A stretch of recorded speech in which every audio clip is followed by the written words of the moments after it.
शिवराज मोटेगावकरच्या मुलाची पुण्यातील सीबीआय कार्यालयात चौकशी. फुटलेल्या प्रश्नपत्रिकेचा मोटेगावकरच्या मुलालाही फायदा झाल्याची चर्चा. आरसीसी क्लासमधील आणखी 3 विद्यार्थ्यांचीही चौकशी. नीट पेपरफुटीनंतर काँग्रेसचा राज्याच्या MHCET परीक्षेवर संशय.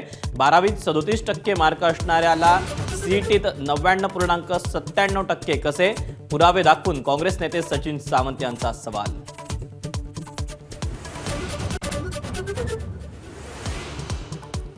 संभाजी ब्रिगेडकडून पिंपरी चिंचवडमध्ये आरसीसी क्लासच्या बोर्डची तोडफोड, तर अकोल्यात आरसीसीच्या बोर्डवर शेण फेकून निषेध व्यक्त.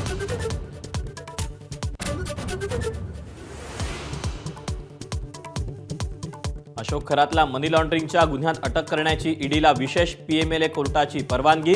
उद्या पुन्हा कोर्टात हजर करून कोठडीची ईडी मागणी करणार.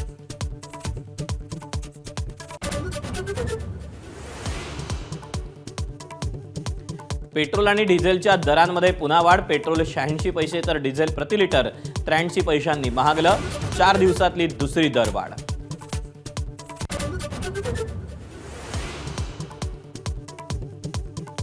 मुंबईत पावही महागले. प्रति लादी 5 रुपयांची वाढ. वडापावसह अन्य पावाच्या पदार्थांवरही परिणाम.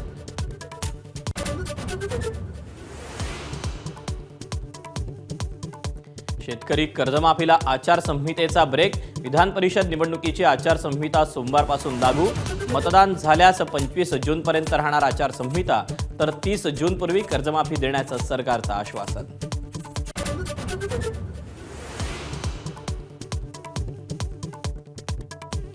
आर्थिक वादळ येते. सामान्य जनता उद्ध्वस्त होणार. फक्त अदानी अंबानी वाचणार. राहुल गांधींचा मोदी सरकारवर हल्लाबोल.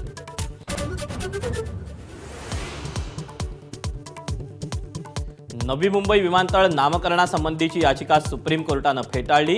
विमानतळाला नाव देणं हे राज्य आणि केंद्र सरकारचं काम, त्यांच्याकडे जा असा याचिकाकर्त्यांना सल्ला.